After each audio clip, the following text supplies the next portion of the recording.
ဒီကနေ့ဗဒ္ဒကဘာကနေနောက်ဆုတ်ပြန်ပြီးရေတွက်လိုက်လို့ရှင်ကဘာတသိန်းအဲ့ဒီကဘာတသိန်းမှာဘဒုမုဒ္ဒရဆိုတဲ့မြတ်စွာဘုရားပွင့်တော်မူခဲ့တယ်ဘဒုဗုဒ္ဓရာမြတ်စွာဘုရားလက်ထက်မှာလူဘဝဖြစ်ရတော့လည်းပဲဒီဓမ္မဒိဏအမျိုးသမီးအလောင်းလျာလေးဟာသူတစ်ပါးရဲ့ကိစ္စဝိစ္စတွေကိုဆောင်ရွက်လုပ်ကင်ပေးရတဲ့အလုသမားဘဝဖြစ်ရတယ်ပစ္စည်းဥစ္စာမရှိသည့်အတွက်ကြောင့်အိတ်တဲ့အိမ်မှာအလုပ်ကိစ္စများကိုလုပ်ကိုင်ပြီးတော့နေရတယ်သို့တော်လည်းပဲသူ့မှာဉာဏ်ပညာထက်မြက်ခြင်းဆိုတဲ့အရည်အသွေးနဲ့ကိုယ်ချင်းတရားကောင်းမွန်ခြင်းဆိုတဲ့အရည်အသွေးနှစ်ခုသူ့မှာရှိတာတွေ့ရ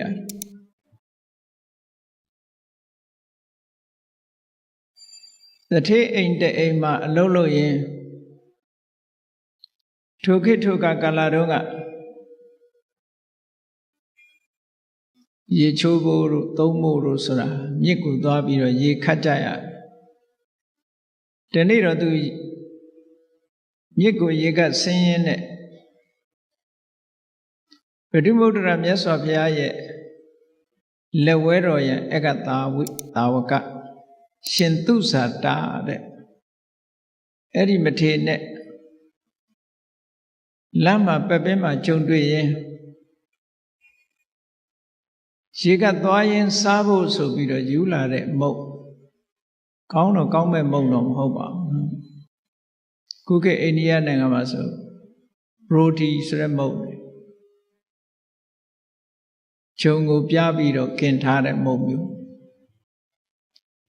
အဲ့ဒီမုတ်ကတခါတရံသူတို့ခပိုက်ထဲမှာတို့အဝတ်ထဲမှာညှက်ပြီးတော့ယူလာလမ်းမှာအစာပြေစားဖို့ဆိုယူလာတဲ့မုတ်လေးတရားတရားပေါက်ပြီးတော့အဲ့ဒီမထေမြတ်ဆွမ်းကံဝင်လာတာတယုတသိလက်ဆုံမုတ်ပြီးတော့သူ့မုတ်ကလေးကိုလှူလိုက်တယ်လှူလိုက်တဲ့အခါကျတော့မထေမြတ်ကလည်းဒီမျိုးသမီးလေးကိုချီးမြှောက်တဲ့အနေအားဖြင့်မကတ်ခံတဲ့နေရာမှာပဲတင့်တော်တဲ့နေရာလေးထိုင်ပြီးတော့အဲ့ဒီမုတ်ကိုဖုံးပြီးသုံးဆောင်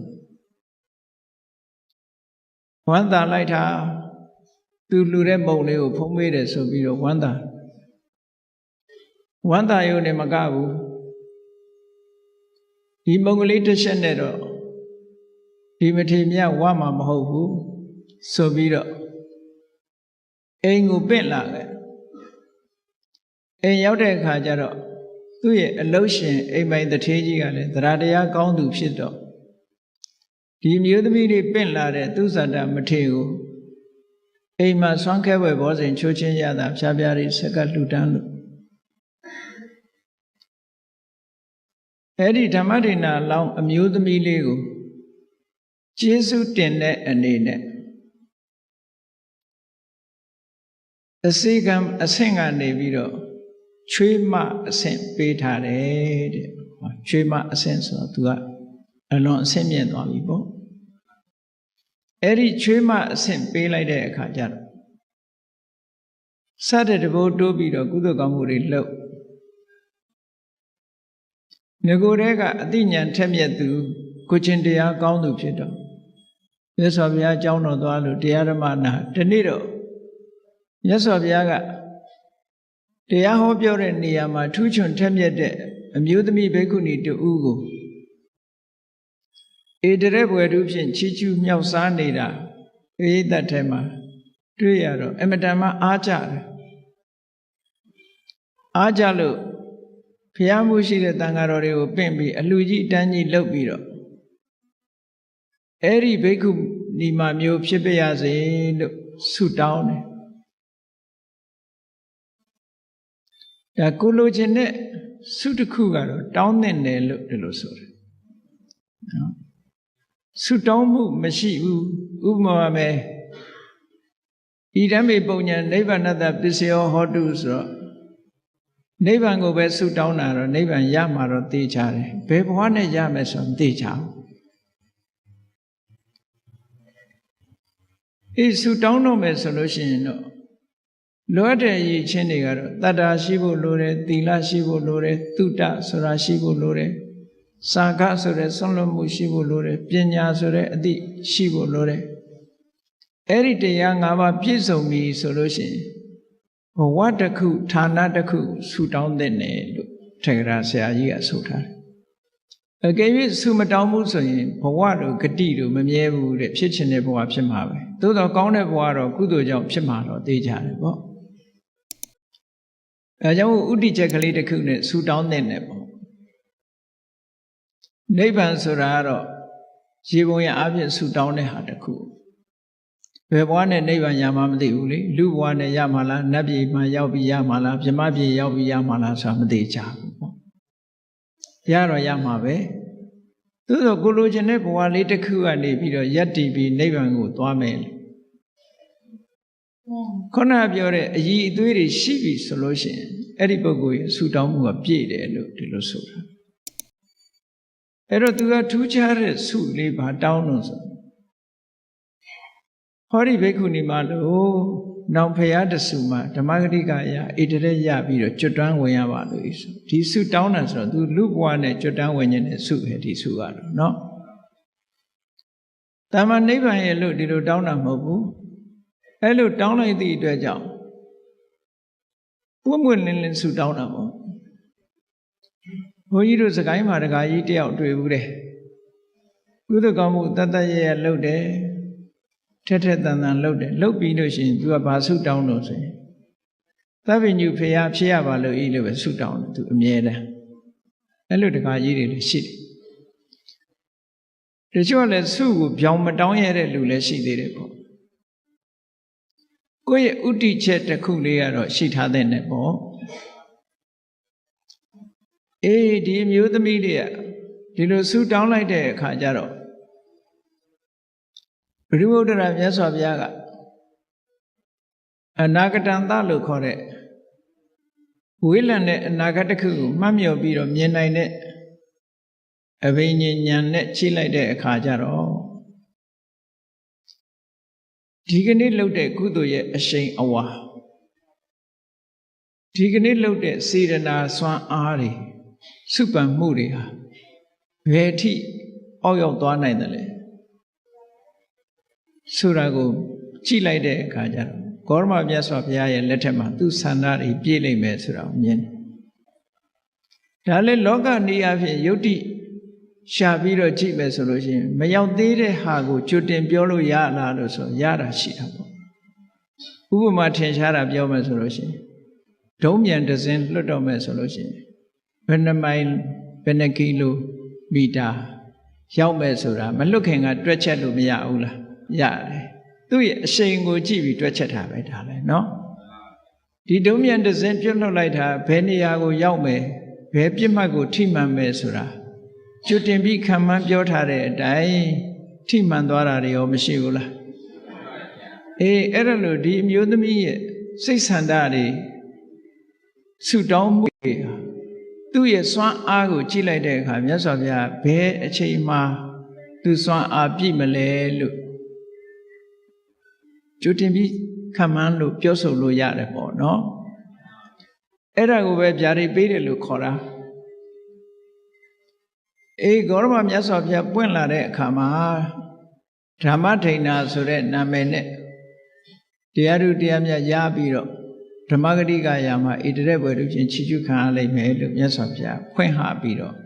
ဗျာဒိတ်ပေးလိုက်တာသိဝန္တာတဲ့အဲ့ဒီချက်ကုသိုလ်ကောင်းမှုတွေစတဲ့တဘူတိုးပြီးတော့တစ်သက်လုံးလှုပ်တာသူတို့ခေတ်ကအသက်ကလည်းရှည်တော့လူတွေရဲ့သက်တမ်းကအနှစ်2000ဆိုတော့နှစ်2000ကာလရှည်ကြာလောက်အောင်ကုသိုလ်ကောင်းမှုတွေများစွာစီးပူးသွားတယ်တည်တဲ့အခါကျတော့တာဝရိန္ဒနတ်ပြည်ရောက်တယ်အဲ့ဒီလိုဈာတဲ့ကဘဝခရီးတွေကိုတော့ဖော်မပြတော့ဘူးဒါသူ့ရဲ့ဘဝပါရမီဘဝစတင်တာတော့ဘုရုမုဒ္ဒရာမြတ်စွာဘုရားလက်ထက်ကစလိုက်တာကသဗ္ဗဘုရားလက်ထက်မှာလူဘဝမှာသူတစ်ခါပြန်ပြီးတော့ပေါ်လာတယ်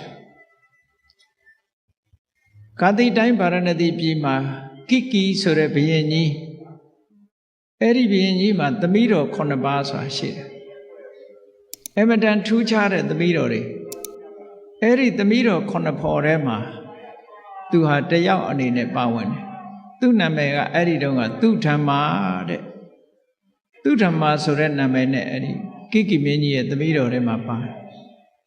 ဟိုကိကိမင်းကြီးရဲ့သမီးတော်တွေကလည်းစိတ်ထားညီကြလို့သူတို့ဖခင်ကြီးတော်ကြီးကိုသာသနာပေါင်းဝင်ပြီးတော့မြတ်သောအကျင့်ကျင့်ဖို့ဆိုပြီးတော့ဘိက္ခုနီမှာလှုပ်ဖို့ခွင့်ပန်တော်လဲခမည်းတော်မင်းကြီးကခွင့်မပြုဘူးခွင့်မပြုသည့်အတွက်ကြောင့်သူတို့တသက်တာကာလအိမ်အောင်မပြုကြပဲနဲ့အပြုစဉ်ဘဝနဲ့ပဲဗျမစရိယသိက္ခာပုဒ်ကိုစောင့်တည်ပြီးတရားဓမ္မကျင့်တရားနဲ့ပဲပျော်ပြီးတော့နေကြတာနှစ်2000တန်းဆိုတော့2000ကြာတာပေါ့သူကွာအဲ့ဒါလို့တရားဓမ္မတွေကျင့်ကြံကြိုးကုပ်အားထုတ်လိုက်ကြတာနောက်ဆုံးဂေါရမဘုရားရဲ့လက်ထက်ရောက်လာတဲ့အခါကျတော့ရာဇဂြိုလ်ပြည်မှာသူလူဘဝပြန်ရလာပြန်ရာဇဂြိုလ်ပြည်ရောက်လာတဲ့အခါကျတော့သူ့အဆင့်တန်းက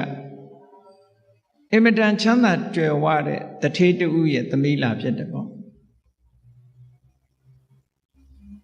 တထေးသမီးလာဖြစ်အဲ့ဒီတထေးသမီးလေးကငယ်ငယ်ရွယ်ရွယ်နဲ့ပဲအိမ်တော်ရသားကြတယ်သူကဲ့သို့ဥစ္စာပစ္စည်းချမ်းသာကြွယ်ဝတဲ့ဝိတာခဆိုတဲ့အမျိုးသားတယောက်နဲ့အိမ်တော်ကြတယ်ပေါ့အဲ့တော့ဗုဒ္ဓစာပေမှာဝိတာခဆိုတဲ့နာမည်ကကျောင်းမကြီးဝိတာခါတော့လူတိုင်းသိကြတာပေါ့နော်ဒါကအမျိုးသားတထေးသားဝိတာခလို့ခေါ်တယ်ကျောင်းမကြီးဝိတာခါကြတော့ဝိတာခလို့ခေါ်တယ်ပေါ့အဲ့တော့ဝိတာခဆိုတဲ့တထေးသားတူနဲ့အိမ်တော်ရသားကြချမ်းချမ်းသာသာပဲသူဘဝခရီးကိုရှောက်ရတယ်အဲ့ဒီဝိတာခဆိုတဲ့အမျိုးသားကလေဘုရားတရားကိုအလွန်ကြည်ညိုတော့ဘုရားတရားတွေနာရင်နဲ့သူကသောတပန်အဆင့်ကနေပြီးနောက်ဆုံးအနာဂံဖြစ်သွားတယ်လူဘဝမှာနေရင်ထိုင်ရင်စီးပွားရှာရင်ကျောင်းတော်ကိုနေ့စဉ်သွားတရားနာရင်ကနေပြီးတော့အနာဂံဖြစ်သွားတယ်အေးအနာဂံဖြစ်လာတဲ့နေ့မှာကျောင်းတော်ကပြန်လာခါတိုင်းနေ့တွေနဲ့မတူဘူးခါတိုင်းသောတာပန်တို့သဂရဂံတို့ဘဝတုန်းကတော့ကျောင်းကပြန်လာတဲ့ဆိုရေရေမောမောနဲ့နော်ပျော်ပျော်ပါပါကြီးအဲ့ဒီပြန်လာတာအိမ်ရောက်တဲ့အခါကျတော့အိမ်ဘဝကနေပြီးတော့ဓမ္မဒိဏကစီးကြူပြီးတော့လက်ကမ်းတယ်သူ့လက်ကိုဆွဲပြီးတော့အိမ်မော်တက်တာဒါလုံနေကြလို့ဖြစ်နေတယ်ပေါ့အနာဂံဖြစ်လာတဲ့နေ့ကျတော့လာကြတဲ့ကစက္ခုံတရီချလာအိန္ဒြေရရဘယ်မှသိမကြည့်တော့မျက်နာကလည်းခတ်တီတီနဲ့လာတာဓမ္မဒိဏကခါတိုင်းလိုပဲအိမ်ဦးကနေစီးကြိုပြီးတော့လက်ကမ်းတော်လဲလက်မဆွဲတော့ဘူးတဲ့အဲ့ဒီနေ့မှာမျက်နာကလည်းတီတီတန်းတန်းနဲ့လက်မဆွဲပဲနဲ့အိမ်မော်တက်ဓမ္မဒိဏရဲ့စိတ်ထဲမှာတော့စိတ်ထဲမှာမကောင်းဘူးပေါ့ခါတိုင်းနဲ့မတူဘူးအမူအရာပြောင်းနေတယ်သို့တော့သူကြည့်လိုက်ရင်လည်းစိတ်ဆိုးတဲ့တဏ္ဍာတော့မရှိဘူးဆိုတာသူကဲခတ်လို့ရတယ်ပေါ့မမေးဘူးနောက်တည်းထမင်းစားတဲ့အချိန်ထိအောင်ထမင်းစားတဲ့အခါကျတော့ခါတိုင်းဆိုလို့ရှိရင်ဖွဲရရစကားစမြည်တွေပြောလို့ထမင်းစားရင်းနဲ့ဘယ်ဟင်းကကောင်းတယ်ဘယ်ဟာမကောင်းဘူးနဲ့စသဖြင့်ကောင်းလို့ရလေးတွေအရသာရှိတယ်မရှိတာတွေပြောပြီးတော့စားလေးရှိတယ်အဲ့ဒီနေ့ကျတော့ဘုန်းကြီးတစ်ပါးဆုံးဖုံးပေးနေတယ်လို့ဘာမှမပြောတော့ငြိမ်ကြွေးတာနဲ့ပဲစားဘာမှမပြောမပြောရင်လည်းမဟုတ်ဘူးစားတော့ပြီးတာနဲ့တပြိုင်နက်လက်ဆေးပြီးတော့ထသွားတယ်အဲ့ဒီမှာလဲဓမ္မဒိဏအကဲခတ်စိတ်မကောင်းဖြစ်တယ်စကားစမြည်အေးအေးသာသာပြောတဲ့အခါကျတော့ ဓမ္မဒိဏနဲ့နှစ်ယောက်တည်းအေးသက်သက်သာထိုင်ရင်စကားပြောတဲ့အခါကျဘာပြောတော့ဆိုရင်ဒီကနေ့ကစပြီးတော့အိတ်စည်းပွားရေးတွေငါမစီမံတော့ဘူးမဲမဲစီမံတော့ရှိသမျှငွေကြေးဥစ္စာဓနတွေကိုလည်းမင်းကိုအကုန်လွှဲတယ်ဆိုတဲ့စကားပြောလာတယ်ပေါ့အနာဂံပုဂ္ဂိုလ်များကကာမအာယုန်တွေနဲ့ပတ်သက်လာလို့ရှိရင်သူတို့မှခံစားလို့တဲ့စိတ်လုံးဝမရှိတော့ဘူးအဲ့ဒီစကားပြောလာတော့ဓမ္မဒိဏကသူကအကဲခတ်တယ်ငါပေါ်စိတ်ဆိုးတာတို့မကျေနပ်တာတို့မရှိတာတော့သိကြတယ်ပေါ့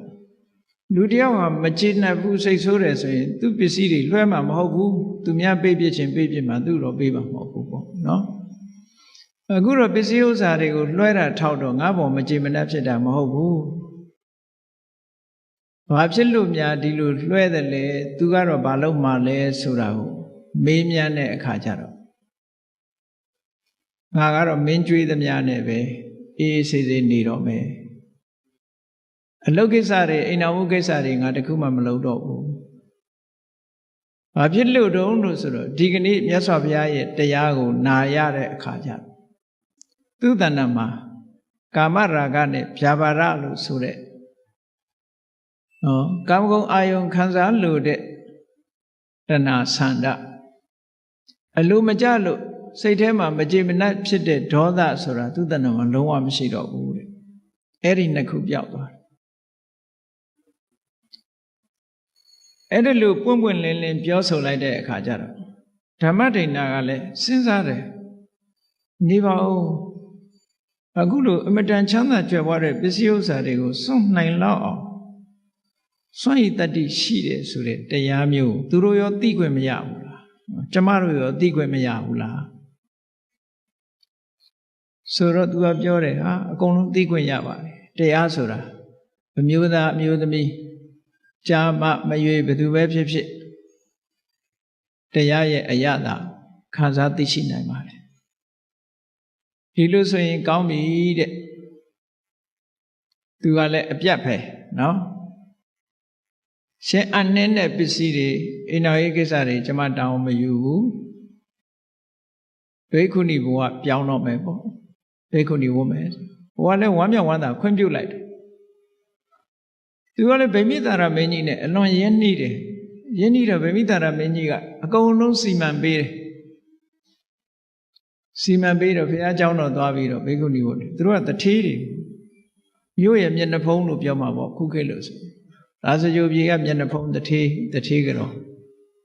တမျိုးလုံးဟာအုပ်အော်တောင်းလဲအမတန်ချမ်းသာ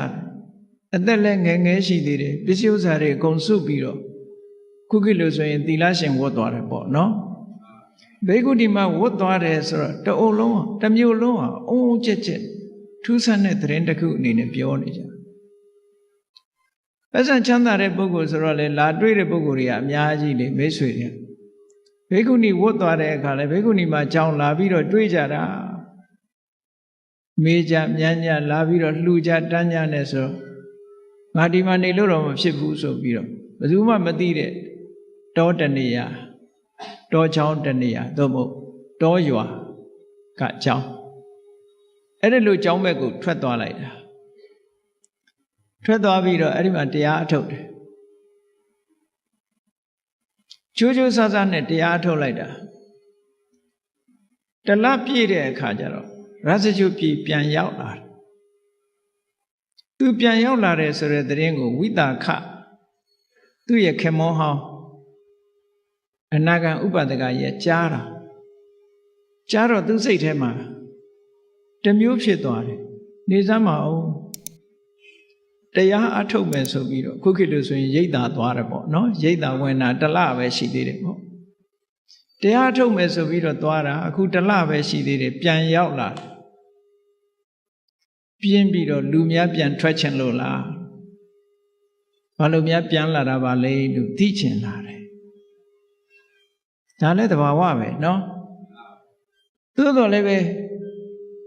သွားပြီးတော့ခုခေတ်လူတွေဆိုရင်ဘယ်လိုမေးဘာလို့ပြန်လာတာတော့ဟုတ်လားတရားအထုတ်နေတာဟုတ်ကဲ့တန်းနဲ့ဘာလို့ပြန်လာတာပြင်းလို့လားလူထွက်ချင်ပြီလားနဲ့မေးကောင်းမေးလိုက်မယ်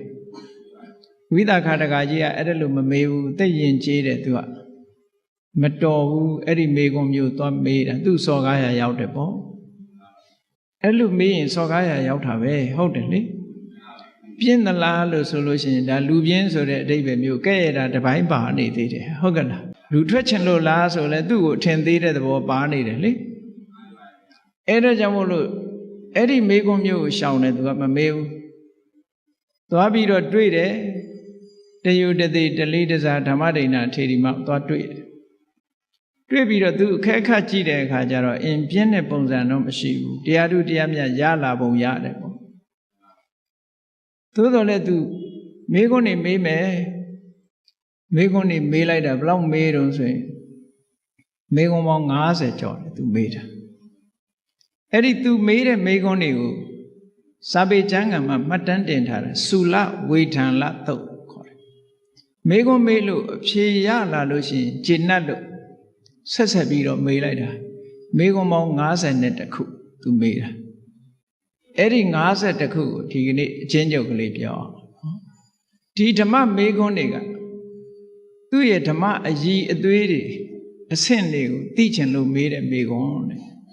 ခုနကလိုလူထွက်ချင်လို့လားပြင်းလို့ပြန်လာတာလားဆိုမေးခွန်းကအမတန်မှ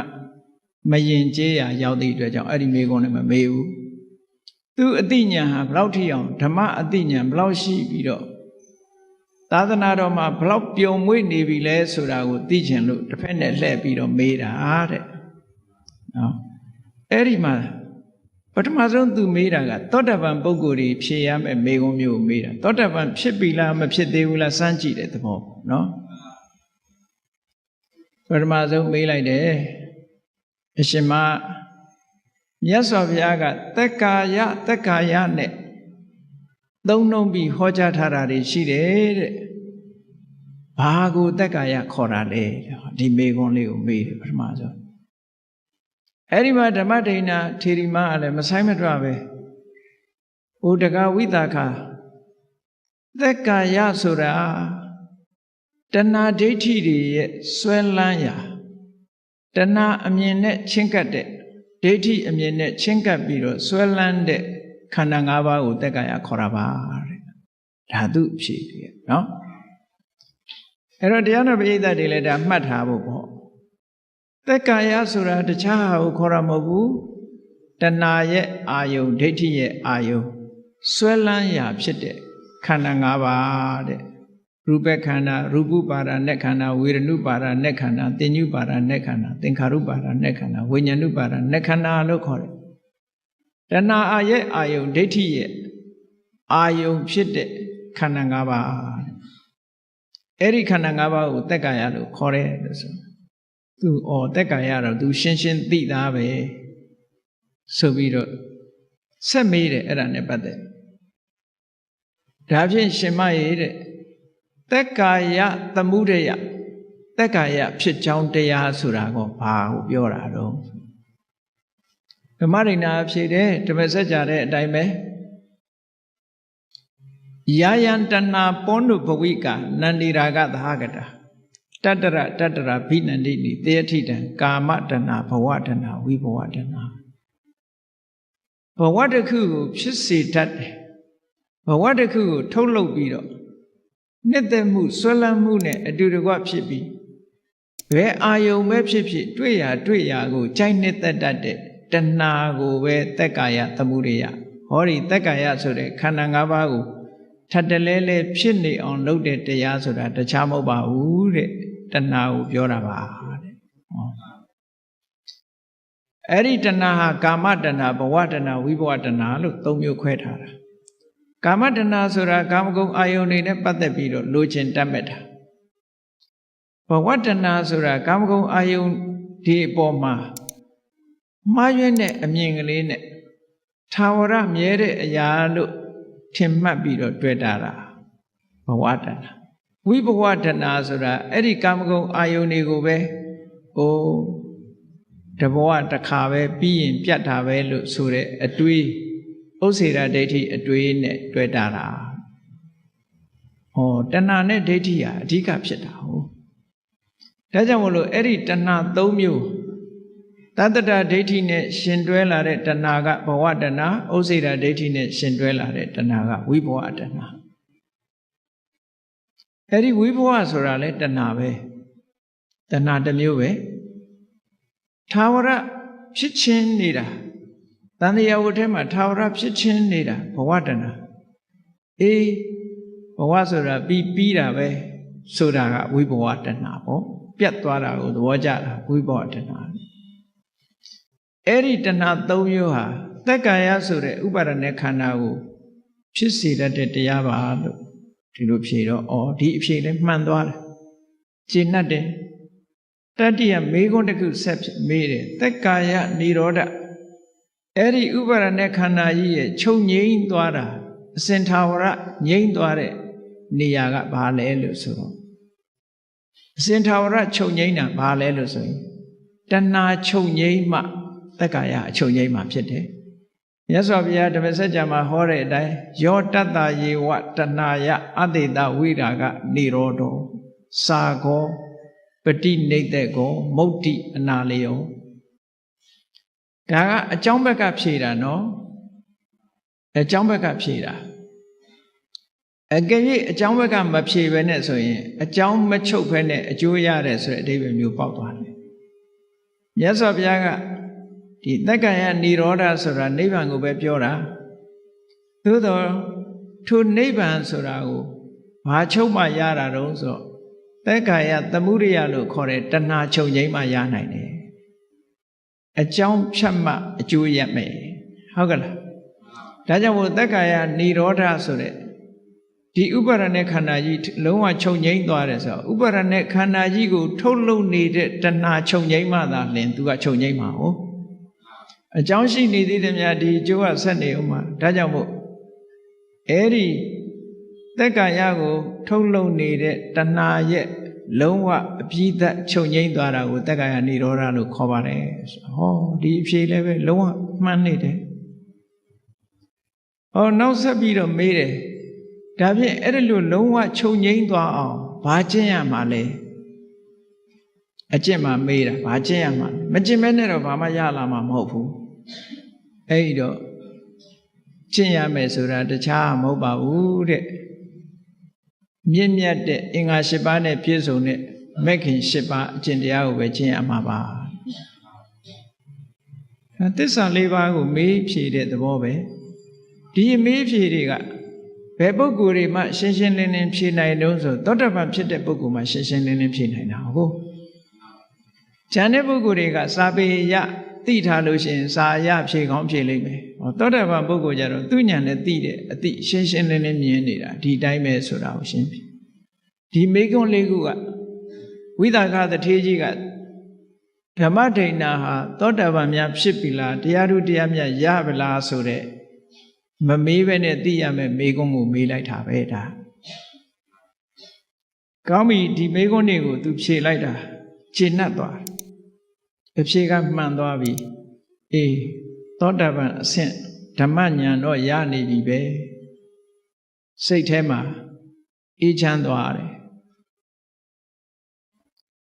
ငါဆက်ပြီးတော့မေးတုံဆိုရင်ခုနကပြောခဲ့တဲ့ဥပါဒာနဲ့ခန္ဓာဆိုတဲ့သူ့အဖြေထဲမှာပါတဲ့စကားလေးကိုကောက်ပြီးတော့မေးတယ်နေပါအောင်ရှင်မာတဲ့ဥပါဒါနဥပါဒံဆိုတာနဲ့ဥပါဒာနဲ့ခန္ဓာဆိုတာတူလားတဲ့တခြားစီလားဥပါဒံကိုပဲဥပါဒနဲ့ခန္ဓာခေါ်တာလားသို့မဟုတ်ဥပါဒံဆိုတာဥပါဒနဲ့ခန္ဓာကတခြားလားတဲ့ဟောဒီမေကုန်းကိုကောက်မေးလိုက်တော့ဓမ္မဒိဋ္ဌာကမဆိုင်မတော့ပဲဖြေလိုက်တယ်ဥပါဒံကိုဥပါဒနဲ့ခန္ဓာခေါ်တာမဟုတ်ပါဘူးတဲ့အဲ့ဒီဥပါဒံဟာဥပါဒနဲ့ခန္ဓာကတခြားလည်းမဟုတ်ပါဘူးတဲ့အဲ့ဒီဥပါဒနဲ့ခန္ဓာပေါ်မှာဆွဲလန်းနေတဲ့သန္တာရာဂကိုသာလျှင်ဥပါဒံလို့ခေါ်တာပါသူဖြေတဲ့အဖြေလေးနော်ဥပါဒံကိုဥပါဒနဲ့ခန္ဓာခေါ်တာမဟုတ်ဘူးဥပါဒနဲ့ခန္ဓာမှဥပါဒံကတခြားလည်းမဟုတ်ဘူးအဲ့ဒီဥပါဒနဲ့ခန္ဓာကိုဆွဲလန်းနေတဲ့သန္တာရာဂတဏှာလေးကိုပဲဥပါဒံလို့ခေါ်ပါတယ်လို့ဒီနေရာမှာဒိဋ္ဌိကိုမဖြေဘူးတဏှာတစ်ခုတည်းကိုဖြေတယ်ဆိုတာသတိထားဖို့ပေါ့နော်အဲ့ဒါလို့ဖြေလိုက်တယ် ဖြေလိုက်တဲ့အခါကျတော့ကြည့်တဏှာနဲ့ပတ်သက်တဲ့အဖြေကြတော့ဒီအဆင့်ကြတော့သူကသောတပန်အဆင့်နဲ့မကတော့ဘူးပေါ့တဂရကံအဆင့်မျိုးထိအောင်ရောက်လာတဲ့သဘောရှိတယ်ပေါ့အဲ့ဒီမိဂုံးမျိုးအကဲခတ်လို့ရသွားတယ်နောက်ထပ်ဆက်ပြီးတော့မေးတယ်မကျေနပ်သေးဘူးသက်ကာယဒိဋ္ဌိဆိုတာနဲ့ပတ်သက်ပြီးတော့မေးတယ်ခေါဏကသက်ကာယဆိုတာခန္ဓာ၅ပါးဥပါဒณะခန္ဓာ၅ပါးကိုခေါ်တယ်သက်ကာယဒိဋ္ဌိဆိုတာအဲ့ဒီသက်ကာယအပေါ်မှာဒိဋ္ဌိဆိုတဲ့မှားယွင်းတဲ့အမြင်ကဘယ်လိုဖြစ်လာတာတော့ဒီမေးခွန်းကိုမေးပြန်မေးတဲ့အခါကျတော့ဓမ္မဒိဋ္ဌာအဖြစ်တယ်အေးသူတော်ကောင်းတွေကိုမစိကပ်ရဘူးမစိကပ်ရသည့်အတွက်ကြောင့်သူတော်ကောင်းတရားကိုမနာရဘူးမနာရသည့်အတွက်ကြောင့်ဇာဘူးနာဝမရှိဘူးသူတော်ကောင်းတရားနဲ့ပတ်သက်ပြီးတော့လေ့ကျင့်သင်ကြားထားတာမရှိဘူးမရှိသည့်အတွက်ကြောင့်ဟောဒီခန္ဓာ၅ပါးကိုပဲအတ္တလို့ဒီလိုဆွဲလန်းသွားလို့ရှိရင်တက္ကရာဒိဋ္ဌိဖြစ်ပါတယ်အဲ့တော့တက္ကရာဒိဋ္ဌိဆိုတာဘာကြောင့်ဖြစ်တာတုံးလို့ဆိုတာသေချာစဉ်းစားကြည့်နော်သူတော်ကောင်းတရားကိုမနာရတာသူတော်ကောင်းတရားကိုကြားနာခွင့်မရတာရဲ့သူတော်ကောင်းကလေ့ကျင့်သင်ကြားပေးထားတာမရှိတာရဲ့တရားဓမ္မနဲ့အလံဝေးနေတဲ့ပုဂ္ဂိုလ်တွေဟာခန္ဓာ၅ပါးနဲ့ပတ်သက်ပြီးတော့မှားယွင်းတွေးခေါ်မှုတွေရှိလာတတ်တယ်အဲ့ဒါကြောင့်မလို့ခန္ဓာ၅ပါးကိုအတ္တအနေနဲ့မြင်လာတယ်ငါပိုင်တယ်ဆိုတဲ့အရာငါဆိုတဲ့အနေထားနဲ့မြင်လာတယ်သာဝရခိုင်မြဲတဲ့အရာနော်အနှစ်သာရတစ်ခုအနေနဲ့မြင်လာတယ်အဲ့ဒီအနှစ်သာရဆိုတဲ့ဒီအတ္တမှာခန္ဓာ၅ပါးရှိနေတယ်ဆိုတာမြင်လာတယ်အဲ့ဒီအတ္တဟာခန္ဓာထဲမှာရှိနေတယ်လို့မြင်လာတယ်နော်ခန္ဓာဟာအတ္တရဲ့တရားအဖြစ်ဖြစ်မြင်လာတယ်မြင်ပုံမြင်နည်း၄မျိုးသွားတာတက္ကရာဒိဋ္ဌိ20လို့ခေါ်တယ်အဲ့ဒီတက္ကရာဒိဋ္ဌိ20ကိုအသေးစိတ်ဖြေလိုက်တာတက္ကရာဒိဋ္ဌိဆိုတာအဲ့ဒါလို့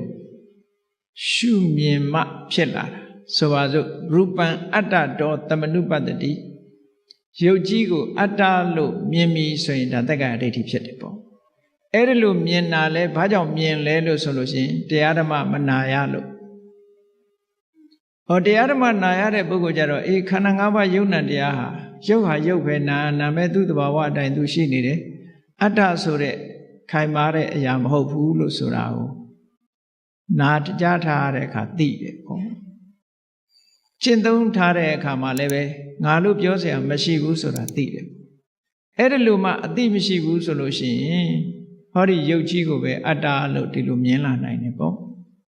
အဲ့ဒါလို့မြင်ပြီးတော့မှားယွင်းတဲ့အတွေးတွေတွေးလာပြီဆိုလို့ရှိရင်ဒါတက္ကရာဒိဋ္ဌိဖြစ်တယ်ဒီလိုပြောတာနော်ခန္ဓာ၅ပါးနဲ့ဒါတက္ကရာဒိဋ္ဌိဖြစ်ပုံအကျဉ်းလေးပဲပေါ့နောက်ဆက်ပြီးတော့မေးတယ်တက္ကရာဒိဋ္ဌိမဖြစ်ပုံကိုပြောပါအောင်လို့ဆိုတက္ကရာဒိဋ္ဌိမဖြစ်ဘူးဆိုတာတဲ့သူတော်ကောင်းတွေကိုစိကပ်လို့သူတော်ကောင်းတရားနာရတဲ့အခါမှာ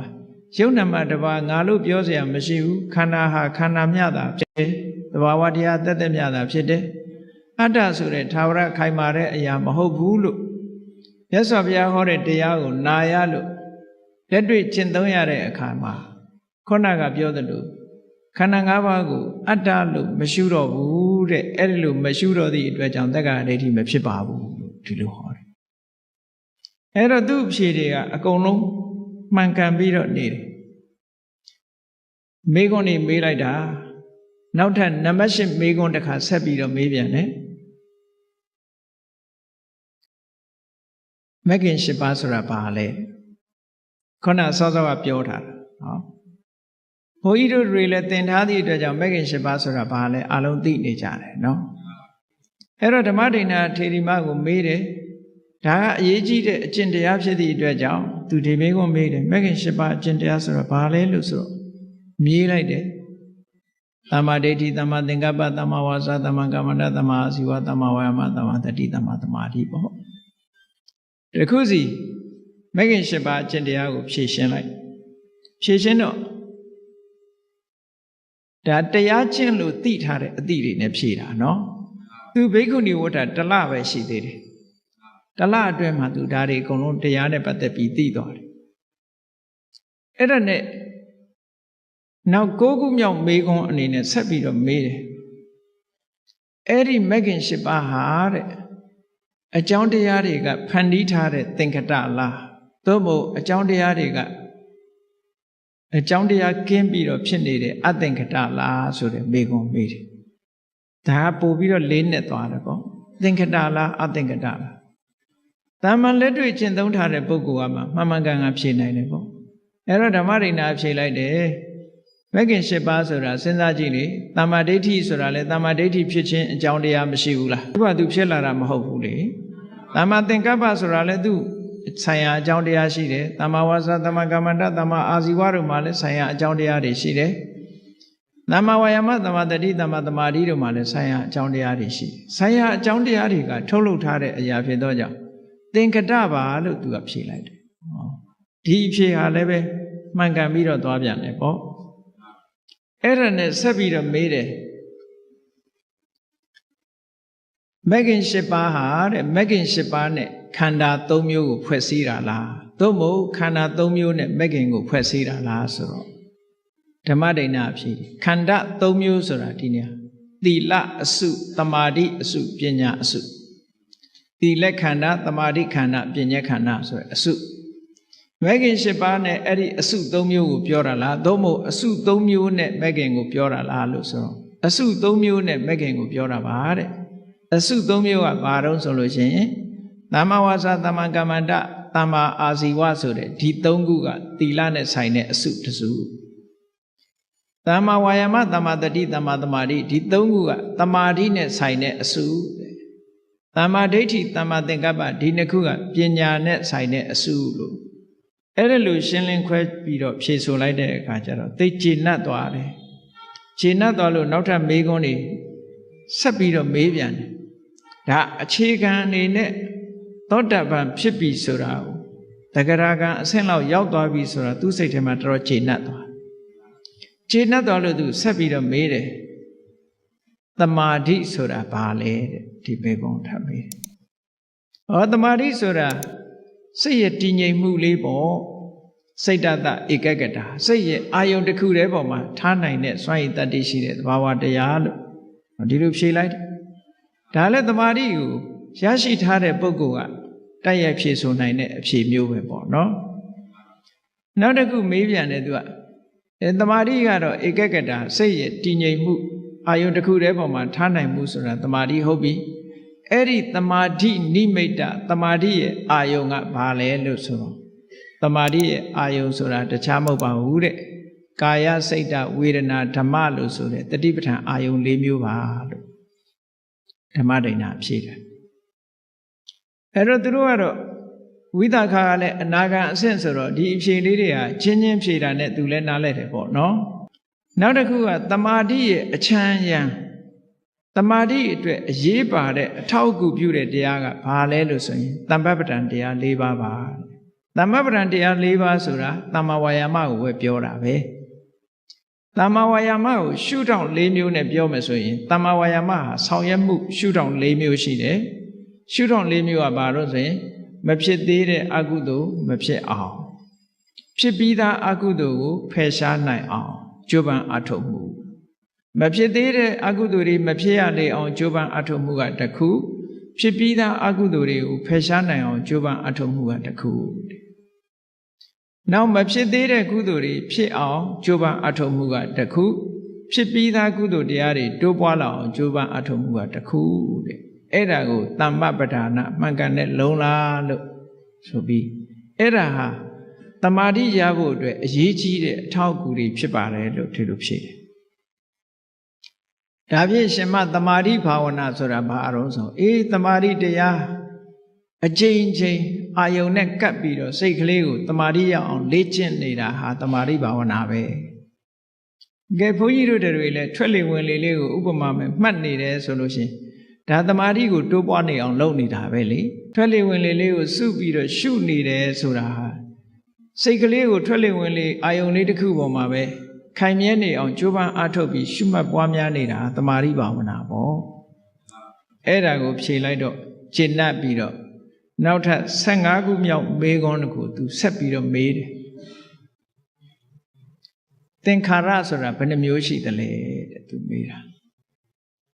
သင်္ခါရဘယ်နှမျိုးရှိတော့ဆိုတော့သင်္ခါရဆိုတာ3မျိုးရှိပါတယ်တဲ့ကာယသင်္ခါရဝစီသင်္ခါရစိတ်တသင်္ခါရ3မျိုးရှိတယ်မှန်သွားပြီ3မျိုးရှိတော့အဲ့ဒီ3မျိုးဟာကာယသင်္ခါရဝစီသင်္ခါရစိတ်တသင်္ခါရ3မျိုးလို့ဖြေလိုက်တယ်ဖြေလိုက်တဲ့အခါသူကဆက်ပြီးတော့မေးတယ်ဒါဖြင့်ကာယသင်္ခါရဆိုတာဘာခေါ်တာတော့ကာယသင်္ခါရဆိုတာထွက်လေဝင်လေအတ္တတပတ္တတာကိုခေါ်တာပါအတ္တတပတ္တတာကာယသင်္ခါရော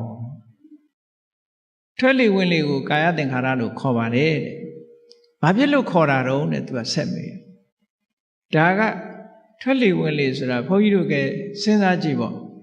ခန္ဓာကိုယ်နဲ့ဆက်ဆက်နေတာမဟုတ်လားထွက်လေဝင်လေဆိုတာနှာခေါင်းရှိရမယ်အဆုပ်ရှိရမယ်ဟုတ်တယ်မဟုတ်လားနှာခေါင်းနဲ့အဆုပ်မရှိလို့ရှိရင်ရပါမလားနှာခေါင်းပေါက်နဲ့အဆုပ်နဲ့ထွက်လေဝင်လေဆိုတာဖြစ်တယ်အဲ့တော့နှာခေါင်းပေါက်တို့အဆုပ်တို့ဆိုတာကာယပဲလေအဲ့ဒီကာယနဲ့ဆက်ဆက်ပြီးတော့ကာယကိုပြုပြင်နေတဲ့သဘာဝတရားဖြစ်သည့်အတွက်ကြောင့်ထွက်လေဝင်လေကိုကာယသင်္ခါရလို့ဒီလိုခေါ်ပါတယ်ဘုန်းကြီးတို့ဂျာမနီသွားတော့ကကာယသင်္ခါရဆိုတာဘာလဲလို့ဂျာမန်တယောက်ကမေးတော့ကာယသင်္ခါရဆိုတာအတ္တတပတ္တတာကိုကာယသင်္ခါရလို့ခေါ်တယ်ဘယ်မှာပါတော့ဆိုအဘိဓမ္မာမှာပါတယ်လို့အဘိဓမ္မာမှာသင်္ခါရယမိုက်ဆိုတာရှိတယ်အဲ့ဒီသင်္ခါရယမိုက်မှာလည်းကာယသင်္ခါရဆိုတာအတ္တတပတ္တတာကာယသင်္ခါရလို့ခေါ်တာသူတို့အနောက်တိုင်းကဥရောပတချို့လူတွေကအဘိဓမ္မာတဲ့သုတ်တံကိုပို့ပြီးတော့ဦးစားပေးခြင်းတယ်ဒါကြောင့်မို့သုတ်တံထဲမှာရောပါလားလို့ဆိုပါတယ်လို့ဟောဒီသုလဝေဒနာသုံးမှာပါတယ်အဲ့ဒီကြမှာသူမေကွန်ရက်သွားတယ်နော်အဲ့တော့ကာယသင်္ခါရဟာခန္ဓာကိုယ်နဲ့ဆက်ဆက်ပြီးတော့ဖြစ်ပြီးတော့နေသည့်အတွက်ကြောင့်ခန္ဓာကိုယ်ကိုအရှိတည်ထအောင်ဒီထွက်လေဝင်လေလေးကခန္ဓာကိုယ်အရှိတည်ထအောင်လုပ်နေတဲ့သဘောလည်းရှိတယ်ဒါကြောင့်မို့လို့ကာယသင်္ခါရခန္ဓာကိုယ်ကိုပြုပြင်တိဆောက်ပေးနေတဲ့အရာလို့ဆိုတဲ့အဓိပ္ပာယ်နဲ့ထွက်လေဝင်လေကိုခေါ်တာပါတခြားမခေါ်ဘူးလေနော်ဒါဖြင့်ဝစီသင်္ခါရဆိုတာဘာခေါ်တာတော့ဝစီသင်္ခါရဆိုတာဝိတက်နဲ့ဝိစာရစာလို့ပြောရင်အတွေးနဲ့အကြံအတွေးနဲ့အကြံဒီနှမျိုးကိုတွေးတောမှုနဲ့ကြံစီမှုဒီနှမျိုးကိုဝစီသင်္ခါရလို့ခေါ်တယ်ဘာဖြစ်လို့တွေးတောမှုနဲ့ကြံစီမှုဝိတက်နဲ့ဝိစာရကိုဝစီသင်္ခါရလို့ခေါ်တာတော့နဲ့ထပ်မေးတော့သူကဖြေတယ်လူတွေဟာတဲ့စကားပြောတော့မယ်ဆိုလို့ရှိရင်မပြောခင်ကတွေးပြီးကြံစီပြီးမှပြောတာတဲ့သိကြရလားကိုပြောမယ်ဆိုလို့ရှိရင်တွေးပြီးမှပြောတာကြီးပဲဘာပြောမယ်ဆိုတာတွေးတာကြီးပဲကိုယ့်အကိုလည်းစဉ်းစားကြည့်ပေါ့နော်တယောက်ယောက်ကိုပြောမယ်ဆိုရင်တွေးထားတာတွေးပြီးသားကြံစီပြီးသားတွေးကြံထားတာကိုမှပြောတာလေတချို့ကြတော့ပို့ပြီးတော့စကားလုံးရွေးချယ်တာတို့ဘာတို့ဓာတ်တောင်လောက်ရသေးတာပဲလေစကားလုံးပြောမယ်ဆိုရင်အမှတ်တမဲ့ပြောလိုက်လို့ရှိရင်နှုတ်ကကြမ်းကြမ်းထန်ထန်ထွက်သွားတာမျိုးတွေလည်းရှိတယ်စိတ်အနေထားတိုင်းဒီဝစီခါရဆိုတဲ့အရာဖြစ်သွားတယ်အဲ့တော့တွေးတောမှုနဲ့ကြံစီမှုဒီနှစ်ခုသည်စကားကိုဖြစ်ပေါ်စေတတ်တာဖြစ်သောကြောင့်သူတို့ကိုဝစီသင်္ခါရလို့ခေါ်တာပါတဲ့ဒါဖြင့်ရှင်မနောစိတ်တသင်္ခါရဆိုတာတော့ဘာတော့ဆို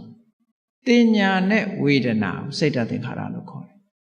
တင်ညာဆိုတာအာယုန်တစ်ခုကိုမြင်လိုက်ရင်မှတ်ထားတာဝေဒနာဆိုတာအာယုန်နဲ့တွေ့တဲ့အခါအတွေ့အကြုံတစ်ခုရသွားတာခံစားတာလို့ခေါ်တယ်ဟုတ်ကဲ့လားလူတွေမှာတစ်ခါတွေ့ပြီးရင်မှတ်တဲ့သဘောလေးတွေကရှိတယ်လေအဲ့ဒါကိုစိတ်မချတဲ့အခါကျတော့စာရွက်လေးနဲ့ဘောပင်နဲ့မှတ်ထားရှိသေးတယ်ပေါ့မနိုင်တဲ့ဟာကြတော့နိုင်တာကြတော့သူကသူစိတ်ကမှတ်သွားတာနေ့စဉ်နဲ့အမြအမှတ်ဆိုတာရှိတာမှတ်ထားရှိလို့နောက်ပြန်တွေ့တဲ့အခါမြင်တာပေါ့ဒူရင်သည်တစ်ခါမြင်ပြီးရင်နောက်တစ်ခါကျဒူရင်သည်ဟောဗာမှတ်ထားတော့ပြင်ဘက်ကစူးတွေလည်းမှတ်ချင်မှတ်ထားမယ်အနံ့လည်းမှတ်ချင်မှတ်ထားအဲ့ဒီဒူရင်သည်အနံ့ကဒီပြင်အသီးကအဲ့ဒီအနံ့မျိုးလာရင်ဒူရင်သည်လို့ပဲထင်တော့တာပဲမှတ်ထားတာဟုတ်သူကအဲ့ဒါကြောင့်မလို့တင်ညာတို့ဝေဒနာတို့စိတ်တသင်္ခါရ စိတ်နဲ့ဆက်ဆက်ပြီးတော့ဖြစ်ပေါ်လာတဲ့အရာတွေစိတ်နဲ့ဆက်ဆက်ပြီးတော့ဖြစ်တဲ့အရာတွေဖြစ်သောကြောင့်စိတ်တသင်္ခါရလို့ခေါ်ပါတယ်။ဟောဒီမေခွန်းတွေဟာအလုံးဓမ္မနဲ့ပတ်သက်တဲ့မေခွန်းတွေကိုဖြေသွားတယ်။သူမေးတယ်မှာနော်ဘာကြောင့်ဆိုတာကိုပါသူတခါတည်းဖြေတယ်နော်။ဘာကိုကာယသင်္ခါရခေါ်တယ်လဲဘာကြောင့်ခေါ်တယ်လဲမေခွန်းနှစ်ခု။ဘာကိုဝစီသင်္ခါရခေါ်တယ်လဲဘာကြောင့်ခေါ်တယ်လဲဘာကိုစိတ်တသင်္ခါရခေါ်တယ်လဲဘာကြောင့်ခေါ်တယ်လဲဆိုတာဒါအသေးစိတ်သူမေးသွားတာအားလုံးမေးခွန်းပေါင်း20ပုဒ်ဖြစ်သွားပြီနော်သူမေးတာကဲအဲ့ဒါနဲ့ပတ်သက်ပြီးနောက်တိတ်အဆင့်တန်းမြင့်သွားပြီဒီအဆင့်တွေကဘာနဲ့ပတ်သက်လာတော့ဆိုလို့ရှိရင်ခုနကသောတာပန်တဂရဂံနေဖြေနိုင်တဲ့မေးခွန်းတွေကိုသူမေးသွားပြီးတော့အခုမေးတဲ့မေးခွန်းကြတော့အနာဂံတို့ယဟန္တာတို့ဖြစ်မှဖြေနိုင်တဲ့မေးခွန်းသူမေးတော့သူကတော့ယဟန္တာမဖြစ်သေးဘူးသူမေးတဲ့မေးခွန်းကအနာဂံအဆင့်မေးမဲ့မေးခွန်းပေါ့နော်ဝိသခတကကြီးကလည်းအမတန်ပါတယ်သူကဓမ္မမေးခွန်းတွေကိုမြင့်လိုက်တာသူကကြည်သူကဆက်ပြီးတော့ဗာမေးတော့လို့ဆိုတော့22ခုမြောက်မေးခွန်းမှာသင်ညာဝေဒယိတအခုပြောတဲ့စိတ်တသင်္ခါရဆိုတာသင်ညာနဲ့ဝေဒနာကိုခေါ်တာဟုတ်အဲ့ဒီသင်ညာဝေဒနာတွေလုံးဝချုပ်သွားတဲ့နိရောဓသမဘတ်ကိုဘယ်လိုဝင်စားသလဲဝင်စားတယ်ဆိုတာဘယ်လိုလဲမေးတယ်နော်အားလုံးအသိစိတ်တွေအားလုံးချုပ်ငြိမ်းသွားတဲ့သမဘတ်အဲ့ဒီနိရောဓသမဘတ်ဆိုတာအနာဂံလည်းဖြစ်ရမယ်အနာဂံဖြစ်ရင်လည်းဇံရတဲ့ပုဂ္ဂိုလ်ဖြစ်ရမယ်နောက်ယဟန္တာတော်လည်းဖြစ်ရမယ်ဇံရတဲ့ပုဂ္ဂိုလ်တော်လည်းဖြစ်ရမယ်အနာဂံယဟန္တာနှစ်ပါးသာနှစ်မျိုးသာလင်ဝင်စားနိုင်တယ်ထိုအနာဂံယဟန္တာဟာလည်းပဲ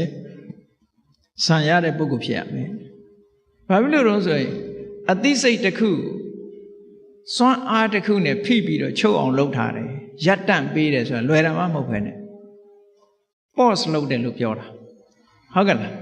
ကက်ဆက်တွေပါတွေဖွင့်တဲ့အခါကျတော့ pause ဆိုတာလေးပါတယ်မဟုတ်လားခဏရပ်ထားတယ်အဲ့ဒီအသိစိတ်ကိုရပ်ထားဖို့ဆိုတာအမှန်တမ်းခဲနေတာလေဒီပြင်ဟာရပ်ထားလို့လွယ်ကောင်းလွယ်လိမ့်မယ်အသိစိတ်လေးကအမြဲပြေးနေတာလေ mental process ဆိုတာအဲ့ဒါကိုဘယ်လိုလုပ်ရပ်ဟောနိရောဓသမဘတ်ဒီဝင်စားပြီးခဏရပ်ထားတာ pause ကိုနှိပ်ထားတယ်လို့ပဲသူကရပ်သွားအသိစိတ်တွေရပ်သွားအောင်လုပ်တာနော်ခိတ္တရပ်တယ်အဲ့ဒီရပ်တဲ့နိစ္စနစ်ဟာသမထလည်းကျွမ်းကျင်ရမယ်ဝိပဿနာလည်းကျွမ်းကျင်ရမယ်အဆင့်ကလည်းကာမရာဂတို့ဗျာပါဒတို့ကင်းတဲ့ပုဂ္ဂိုလ်ဖြစ်ရမယ်ကိလေသာတွေကင်းတဲ့ပုဂ္ဂိုလ်ဖြစ်ရမယ်အဲ့ဒါတွေရှိနေသေးလို့ရှိရင်ရပ်လို့မရဘူးတဲ့အဲ့ဒီအဆင့်ရောက်မှဒါကိုရပ်ထားလို့ pause လုပ်လို့ရတယ်လို့ပြောတာနော်အဲ့ဒီမှာသူဝိသခရကကြီးကဓမ္မဒိဏဟာအနာဂံအဆင့်များရောက်ပလားသောတာပန်သဂရဂံဖြစ်တာတော့သေချာပြီသူအနာဂံအဆင့်များရောက်ပလားဆိုအနာဂံနေဖြေနိုင်တဲ့ဖြေရမယ့်မေခွန်းမျိုးသူမေးတာနိရောဓသမဘတ်ဆိုတာဘယ်လိုဝင်စားတာလဲဆို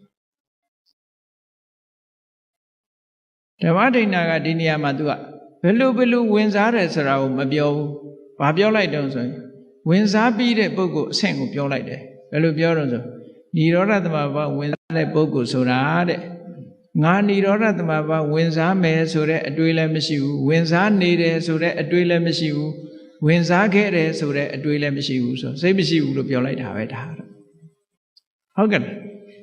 နိရောဓသမဘတ်ရောက်နေတဲ့ပုဂ္ဂိုလ်တယောက်ဟာငါဝင်စားမယ်ဆိုတာလည်းမရှိဘူးဝင်စားနေတယ်ဆိုတဲ့အတွေ့လည်းမရှိဘူးဝင်စားခဲ့တယ်ဆိုတဲ့အတွေ့လည်းမရှိဘူးဟောအဲ့ဒီပုဂ္ဂိုလ်အဲ့ဒါဟာနိရောဓသမဘတ်ဝင်စားနေတာပဲလို့ပြောဆိုလိုတာကအသိစိတ်တွေလုံးဝချုပ်သွားပြီလို့ပြောတာပေါ့နော်ကဲထပ်ပြီးတော့မေးတယ်ခုနကသင်္ခါရတွေနဲ့ဆက်ဆက်ပြီးတော့နိရောဓသမဘတ်ဝင်စားလို့ရှိရင်တဲ့ကာယသင်္ခါရဝစီသင်္ခါရစိတ်တသင်္ခါရဒီသုံးမျိုးတဲ့ကဘယ်ဟာအရင်ချုပ်တာတော့တဲ့သူကမေးတယ်ဒါလည်းတရားနာပရိသတ်တွေစဉ်းစားကြည့်ပေါ့တရားထုတ်နေလို့ရှိရင်ကဲဝစီသင်္ခါရဆိုတာစကားပြောနေတာဟုတ်လားစိတ်တသင်္ခါရဆိုတာတွေးနေတာကာယသင်္ခါရဆိုတာအသက်ရှူနေတာဒါအချင်းချုပ်ကလေးဒီလိုမှတ်ကြည့်လိုက်နိရောဓသမဘတ်ဝင်စားနေတဲ့ပုဂ္ဂိုလ်ဟာဘယ်သင်္ခါရအရင်ချုပ်မလဲစဉ်းစားကြည့်ပေါ့ဘယ်ဟာအရင်ချုပ်မယ်ထင်စကားပြောတာအရင်မချုပ်ပေဘူးလား စကားပြောနေမယ်ဆိုရင်သူပဲនិရောဓသမဘာဝင်စားလို့ရမလဲအဲ့ဒါကြောင့်ဝစီသင်္ခါရကအရင်ချုပ်တယ်ပြီးတော့မှကာယသင်္ခါရချုပ်တယ်အသက်ရှူတာချုပ်တယ်ပြီးတဲ့အခါကျတော့မှအသိစိတ်လေးချုပ်တယ်ဟောအဲ့ဒီနံပါတ်10နဲ့သွားတယ်ဒါအကြမ်းမြင်တွေးကြည့်ပေါ့နော်ဝစီသင်္ခါရကအရင်ချုပ်တယ်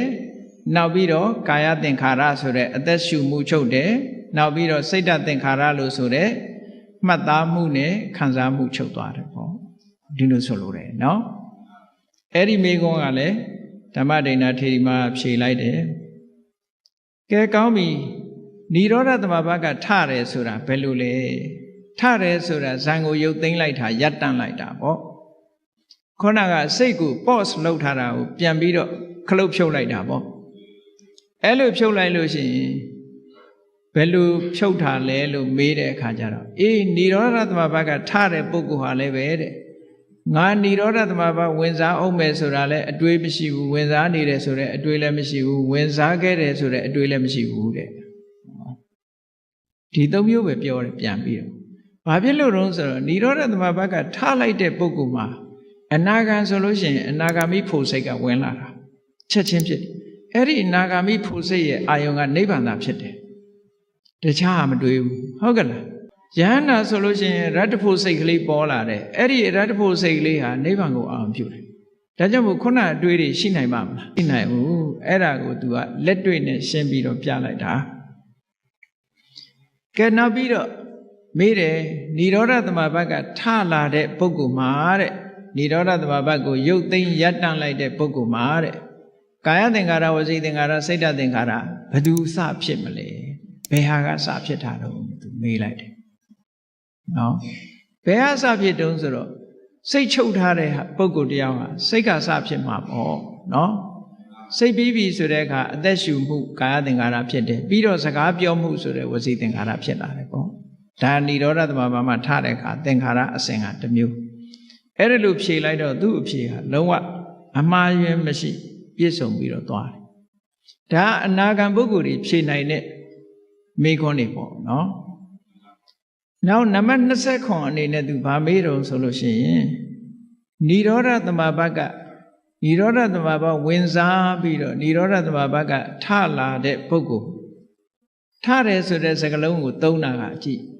အိပ်ပျော်ပြီးအိပ်ရာကထတယ်ဆိုတဲ့သဘောမျိုးပြုံးသုံးထားတာနော်သမဘာဝင်စားပြီးသမဘာကထလာတဲ့ပုဂ္ဂိုလ်မှာတဲ့သူ့စိတ်လေးဟာဘယ်ကိုညွတ်နေတော့ဒါလေးကိုမေးတယ်ခုနတုန်းကစိတ်တွေရပ်တန့်ထားတာကိုအဲ့ဒီရပ်တန့်ထားတဲ့စိတ်ကလေးပြန်ပေါ်လာတဲ့အခါကျတော့ဒီစိတ်ကလေးကဘယ်နေရာမှာသူသွားနေတယ်တော့သူကဘယ်ပေါ်မှာညွတ်နေတော့ဘယ်မှာပျော်မွေ့နေတော့လို့မေးတဲ့အခါကျတော့ဝိဝေကနေနာတဲ့သင်္ခါရတရားတွေကင်းစိတ်မှုပေါ်မှာငြိမ့်သူကညွတ်နေတယ်ဆိုလိုတာကဝိဝေကဆိုတာဥပရိဝိဝေကဆိုလို့ရှိရင်နိဗ္ဗာန်ကိုရည်ညွှန်းတာမျိုးပဲနော်အဲ့တော့သင်္ခါရတရားတွေလုံးဝချုပ်သွားစိတ်တွေလုံးဝချုပ်သွားတဲ့ပုဂ္ဂိုလ်တရားပြန်ပြီးတော့အဲ့ဒီစိတ်တွေချုပ်သွားရကနေပြန်ပေါ်လာတဲ့အခါကျတော့သူ့စိတ်လေးဟာအဲ့ဒီချုပ်ငြိမ်းသွားတဲ့အနေအထားပေါ်မှာညွတ်နေမှာပေါ့အိယာကထတဲ့အခါကျတော့ဘာတွေဖြစ်ပြန်အိတ်ချင်စိတ်ကလေးတွေဖြစ်နေထမကြနော်အဲ့ဒါလို့ဝိဝေကနေနဝိဝေကပောနဝိဝေကပပ္ပရ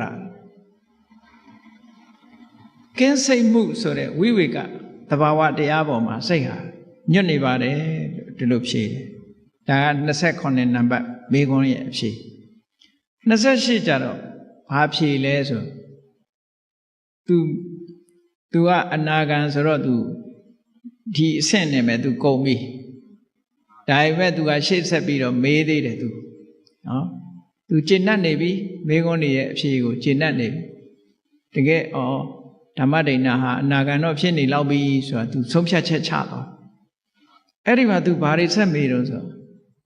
ဝေဒနာဘယ်နှမျိုးရှိတော့လဲအဲ့ဒါမေးတယ်ဝေဒနာဘယ်နှမျိုးရှိတော့လို့ဆိုဝေဒနာ3မျိုးရှိတယ်တဲ့ဘာဝေဒနာတွေတော့ဆိုဒုက္ခဝေဒနာဒုက္ခဝေဒနာအဒုက္ခမဒုက္ခဝေဒနာဒုက္ခဝေဒနာဆိုတာကိုယ်ရောစိတ်ရောချမ်းသာမှုအစဉ်ပြေမှုဒုက္ခဝေဒနာဆိုတာကိုယ်ရောစိတ်ရောမချမ်းသာမှုအစဉ်မပြေမှု အဒုက္ခမဒုက္ခဝေဒနာဆိုတာအစဉ်ပြေတာလည်းမဟုတ်ဘူးအစဉ်မပြေတာလည်းမဟုတ်ဘူးဆင်းရဲတာလည်းမဟုတ်ဘူးချမ်းသာတာလည်းမဟုတ်ဘူးဆိုတဲ့ဝေဒနာအဲ့ဒီဝေဒနာ၃မျိုးတဲ့နော်အဲ့ဒီလိုပြောပြီးတော့ဒုက္ခဝေဒနာဆိုတာဘာလဲတဲ့ဒုက္ခဝေဒနာဆိုတာတဲ့ခန္ဓာကိုယ်မှာရုပ်ခန္ဓာမှာအစဉ်ပြေတာရဲ့စိတ်ထဲမှာအစဉ်ပြေနေတာရဲ့ဒါကိုဒုက္ခဝေဒနာလို့ခေါ်တယ်ဟုတ်ကလားနေရထိုင်ရခန္ဓာကိုယ်မှာရုပ်ခန္ဓာကိုယ်ကြီးမှာအစဉ်ပြေနေတယ်စိတ်ထဲမှာအစဉ်ပြေနေတယ်ဒါကိုဒုက္ခဝေဒနာခေါ်တာပဲဒုက္ခဝေဒနာဆိုတာဘာတော့ရုပ်မှာနန္တရားခန္ဓာကိုယ်ပေါ်မှာစိတ်ထဲမှာအစဉ်မပြေဖြစ်နေတာတင်းကျပ်နေတာခံစားနေရတာဒုက္ခဝေဒနာအဒုက္ခမဒုက္ခဝေဒနာဆိုတာအဲ့လိုခန္ဓာကိုယ်ပေါ်မှာရောစိတ်မှာရောကာယစိတ်ဓာတ်ပေါ်မှာအစဉ်ပြေတာလည်းမဟုတ်ဘူးအစဉ်မပြေတာလည်းမဟုတ်ဘူးလို့တခုစီရှင်းလင်းပြီးတော့ဖြေလိုက်တော့သူကျေနပ်သွားတယ်အဲ့ဒီအဖြေကိုလည်းအဲ့ဒီမှာဒုက္ခဝေဒနာထပ်ပြီးတော့မေးတယ်ဒုက္ခဝေဒနာဟာဘယ်အခါမှာဒုက္ခဖြစ်ပြီးဘယ်အခါမှာဒုက္ခဖြစ်တုံးတဲ့ကြီးနော်ဒုက္ခဝေဒနာပါလို့ဆိုမှဘယ်အခါမှာဒုက္ခဖြစ်ပြီးဘယ်အခါမှာဒုက္ခဖြစ်တုံဆိုတဲ့မေးခွန်းမေးထားတာနော်အဲ့ဒီမှာဒုက္ခဝေဒနာဆိုတာတဲ့ထိတိဒုက္ခသူရှိနေတဲ့အချိန်မှာချမ်းသာတယ်တဲ့ဝိပရိနာမဒုက္ခသူပျောက်သွားပြီပြောင်းလဲသွားပြီဆိုဆင်းရဲတယ်ဟုတ်တာပေါ့နော်လူတယောက်ပြောနေတဲ့အချိန်လေးပဲချမ်းသာတယ်လို့ပြောတာလေအဲ့ဒီပြောရှင်မှုလေးပျက်စီးသွားတယ်ပျောက်သွားရင်ချမ်းသာပါအောင်မလားမချမ်းသာဘူးအဲ့ဒါကြောင့်မလို့ဒုက္ခဝေဒနာဆိုတာထိတိဒုက္ခရှိနေတုန်းချမ်းသာတယ်ပျောက်သွားလို့ရှိရင်ဆင်းရဲတယ်ဒုက္ခဖြစ်သွားတယ်ပေါ့ဒါဖြင့်ဒုက္ခဝေဒနာကရောချမ်းသာတယ်ဆိုတာဘာလဲဆင်းရဲတယ်ဆိုတာလည်းပါပဲဒုက္ခဝေဒနာမှာလည်းပဲချမ်းသာတာရှိသေးတယ်ဘယ်လိုရှိတာတော့ဆိုဒုက္ခဝေဒနာသည်ရှိနေတုန်းတော့ဒုက္ခဝေဒနာပျောက်သွားပြီဆိုရင်ချမ်းသာမရဘူးလားဆိုပါစို့သွားကြိုက်တယ်ဆိုကြိုက်နေတဲ့အချိန်မှာဒုက္ခပဲဆေးလေးစားလိုက်လို့အဲ့ဒီကြိုက်နေတာလေးပျောက်သွားရင်ဒုက္ခဖြစ်သွားတာအဲ့ဒီသဘောကိုပြောတာနော်နောက်ဥပိ္ပခဝေဒနာရောတဲ့ဘယ်လိုလဲလို့ဥပိ္ပခဝေဒနာကြတော့သိလို့ရှိရင်ချမ်းသာတယ်တဲ့မသိလို့ရှိရင်ဆင်းရဲတယ်ဒီအဖြစ်မျိုးပြောတာညာနာဒုက္ခအညာနာဒုက္ခဥပိ္ပခဝေဒနာဆိုတာလူကသိခဲ့တယ်သိနိုင်ခဲ့တယ်အနုမာနညာနဲ့သာသိရတာချမ်းသာတာနဲ့ဆင်းရဲတာနှမျိုးသာသိတယ်ထိုချမ်းသာတာလည်းမဟုတ်ဆင်းရဲတာလည်းမဟုတ်ဘူးဈာခံစားမှုဆိုတာတတိမထားရင်လုံးဝသိနိုင်တယ်ဆိုတာမရှိဘူးဒါကြောင့်မို့သိရင်ချမ်းသာတယ်မသိလို့ရှိရင်မချမ်းသာဘူးလို့ဒီလိုဖြေလိုက်တယ်နော်သိမှချမ်းသာတယ်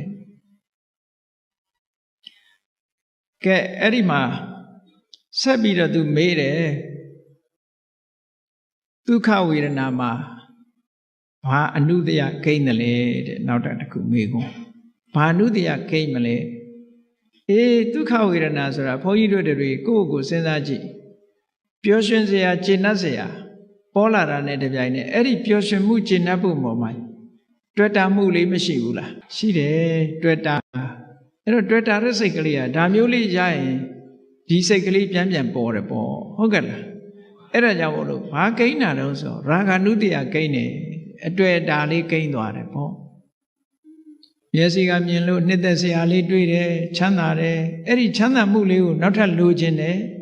တွေ့တာမှုဆိုတဲ့ရာဂနုတ္တယလေးကိန်းသွားတယ်ဒုက္ခဝေဒနာကြတော့မုန်းတိတယ်မို့လားတချို့ကယောဂဝေဒနာဖြစ်ရင်ကိုယ့်ကိုယ်တောင်ပြန်ထူးကြရိုက်ကြလုပ်သေးတယ်လေ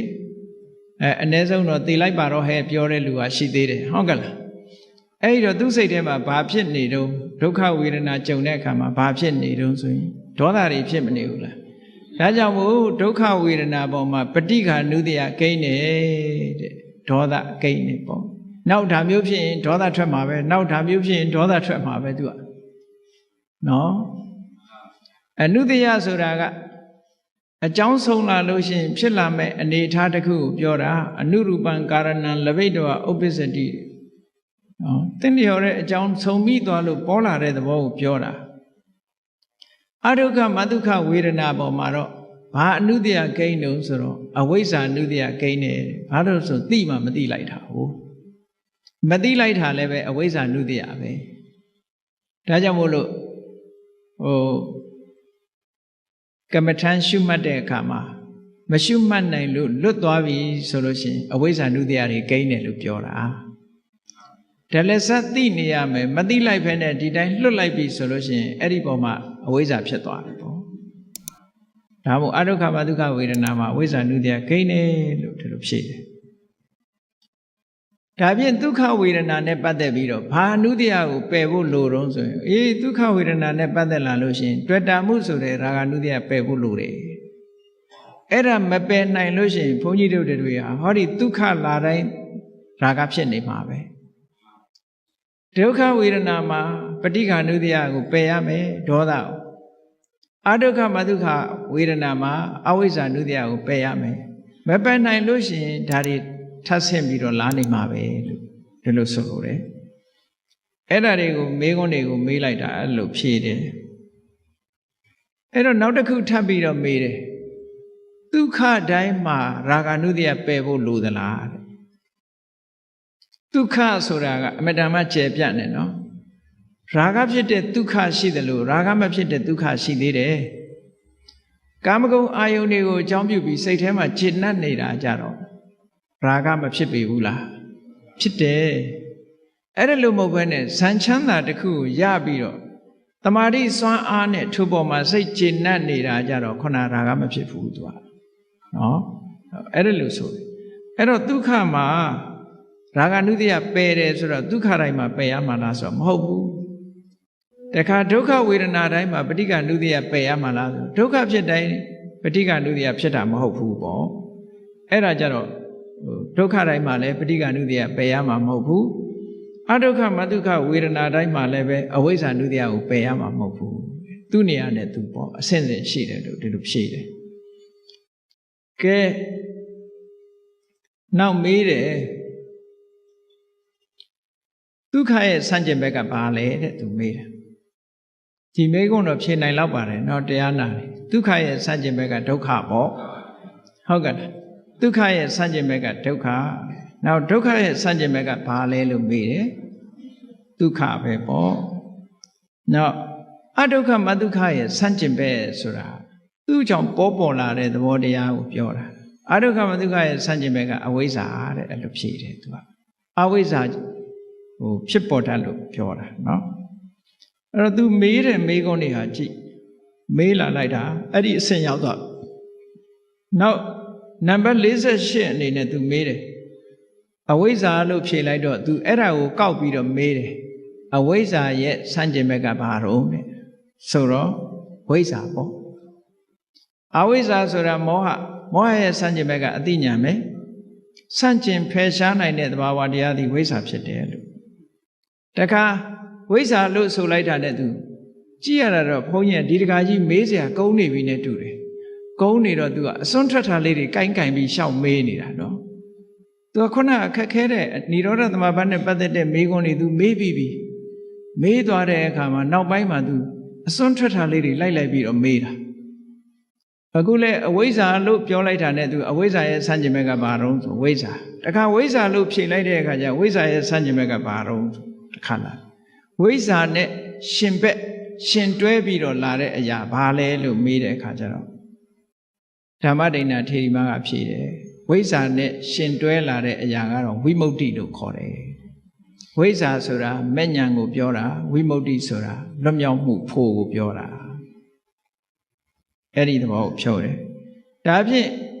ဝိမု ക്തി နဲ့ရှင်တွဲလာတာကြတော့ဘာတုံးလို့မေးတဲ့အခါကျဝိမု ക്തി နဲ့ရှင်တွဲလာတာကြတော့နိဗ္ဗာန်ပဲပေါ့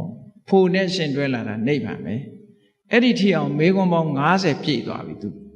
မေးတာနောက်ဆုံးသူတခုမေးခွန်းတခုထပ်မေးလိုက်တယ်နိဗ္ဗာန်နဲ့နိဗ္ဗာန်ရဲ့ဒီရှင်ဘက်ကဘာတုံးလို့မေးတာ52နှစ်တခုမြောက်မေးခွန်းကြတော့နိဗ္ဗာန်ရဲ့ရှင်ဘက်ပฏิဘာဂဆိုတဲ့အသုံးနဲ့မေးတယ်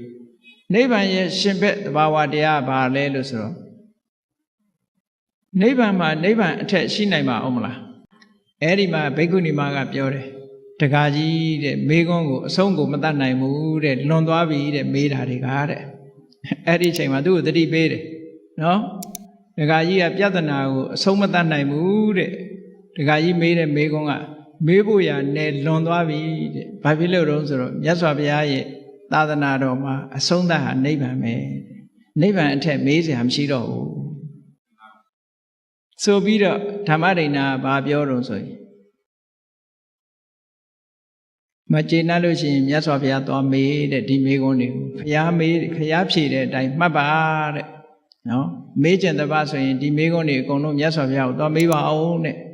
မေးလို့မြတ်စွာဘုရားဖြေတဲ့အတိုင်းမှတ်ပါတဲ့သူဖြေတာတယ်မှားမယ်ထင်လို့ရှိရင်အဲ့ဒီမှာသွားမေးပါအောင်ပြောတခါကြီးကသဘောတွေကြပြီးတော့ဓမ္မဒိဏထေရီမရဲ့ဒီဓမ္မဉာဏ်ဓမ္မအရေးအချင်းတွေကိုသူအကဲခတ်လို့ရသွားပြီပေါ့ရသွားသည့်အတွက်ကြောင့်ခြေနဲ့အာရတာရုခေါ်ပြီးတော့အဲ့ဒီနေရာကနေသူထပြန်သွားတယ်ပြန်သွားပြီးတော့မြတ်စွာဘုရားစီသွားမြတ်စွာဘုရားရှိမောက်ရောက်တဲ့အခါကျတော့ဓမ္မဒိဏထေရီမနဲ့တွေ့ခဲ့တဲ့အကြောင်းဓမ္မဒိဏထေရီမကိုသူတို့မေးခွန်းတွေမေးလို့ဖြေတဲ့အကြောင်းတွေကိုဘုရားကိုအကုန်ပြန်လျှောက်တဲ့အခါကျတော့မြတ်စွာဘုရားကဘာပြောတော့ဆိုအေးဓမ္မဒိဏသိဉာဏ်ကောင်းတာပဲသိပညာရှိတာပဲငါမေးလေဒီမေးခွန်းတွေဒီတိုင်းပဲဖြေမှာပဲအဲ့တော့သူဖြေတဲ့အတိုင်းသာမှတ်ပြီတော့လို့မြတ်စွာဘုရားကအဆုံးဖြတ်ပေးလိုက်တာဟုတ်ကဲ့အဲ့ဒီသုတ်တန်ကိုဘုန်းကြီးတို့တရားချက်ခင်သူတော်စင်ပြိဿတ်တို့ဖတ်ချင်တဲ့ပါဆိုလို့ရှိရင်နော်မေဇိမပဏ္ဏတပါဠိတော်မှာသုလဝေဒန္တသုတ်ဆိုတာရှိတယ်မေဇိမနိကေမှာသုလဝေဒန္တသုတ်ဆိုတာရှိတယ်အဲ့ဒီသုလဝေဒန္တသုတ်ကိုဖတ်ကြည့်မယ်ဆိုလို့ရှိရင်အခုမေးခွန်းနဲ့အဖြေတွေတွေ့ပါလိမ့်မယ်အားလုံး50နဲ့တစ်မျိုးနောက်ဆုံးမေးခွန်းကိုတော့လွန်သွားပြီဆိုပြီးတော့အဖြေမပေးတော့နော်အေးဒါကြောင့်မို့လို့ဓမ္မဒိဏထေရီမရဲ့ဓမ္မအဖြေတွေဆိုတာဟာသုလဝေဒန္တသုတ်မှာမှတ်တမ်းတင်ထားတာဖြစ်သည့်အတွက်ကြောင့်အရိယာသူတော်စင်တို့ရဲ့အမြင်ဟာဓမ္မနဲ့ပတ်သက်တဲ့အမြင်တွေဟာသောတာပန်ပုဂ္ဂိုလ်ရဲ့အဆင့်သဂရဂံပုဂ္ဂိုလ်အဆင့်အနာဂံပုဂ္ဂိုလ်အဆင့်ဒီအမြင်တွေဟာအမတန်မှထူးခြားတဲ့အမြင်တွေရှိတဲ့အကြောင်းဒီအကြောင်းတွေကိုဓမ္မဆွေးနွေးမေးမြန်းခြင်းဖြင့်ပုဂ္ဂိုလ်တယောက်ရဲ့အရည်အချင်းကိုသိနိုင်တယ်တာကိစ္ဆာယပညာဝေရိတပါဆွေးနွေးလေ့လာခြင်းဖြင့်သာလေပုဂ္ဂိုလ်တယောက်ရဲ့ပညာအရည်အချင်းကိုသိနိုင်တယ်ဆိုတဲ့အတိုင်းဝိသခာဆိုတဲ့ဥပဒကကြီးကဓမ္မဒိဏဆိုတဲ့ဘိက္ခုနီရဲ့ပညာအရည်ချင်းတွေကိုသိဖို့ရာအတွက်ရရှိထားတဲ့တရားဓမ္မအနေအထားတွေကိုသိရှိဖို့အတွက်ဓမ္မမေခွန်းပေါင်း52ပုဒ်50နဲ့မေခွန်းတစ်ပုဒ်မေခွန်း50ပုဒ်မေးတာအဲ့ဒီမေခွန်းတွေကိုမဆိုင်မတွက်ဓမ္မဒိဏထေရီမကဖြေဆိုခဲ့တယ်ဒီလိုဖြေဆိုနိုင်တာဟာဘဝမှာပါရမီတွေကိုဖြည့်ကျင့်ပြီးတော့တရားဓမ္မတွေကိုလေ့လာလိုက်စားပြီးကျင့်ကြံကြိုးကိုအထောက်ချင်းကြောင့်ဖြစ်တယ်ဒါကြောင့်မို့ဘုန်းကြီးတို့တွေလည်းတရားဓမ္မကိုနာယူသင်ကြားပြီးတော့လေ့လာကြမယ်ကျင့်သုံးကြမယ်လိုက်နာကြမယ်ဆိုလို့ရှိရင်ဒီလိုဉာဏ်ရည်ဉာဏ်သွေးတွေရပြီးတော့နောက်ဆုံးဓမ္မဒိဏထေရီမတို့မျက်မှောက်ပြုသွားတဲ့နိဗ္ဗာန်ချမ်းသာကိုကိုယ်စီကိုယ်ခမျက်မှောက်ပြုကြရမှာဖြစ်တယ်လို့ယုံကြည်ပြီးတရားဓမ္မကိုကျင့်ကြံကြိုးကိုအထောက်နိုင်ကြပါစေကုန်သတည်း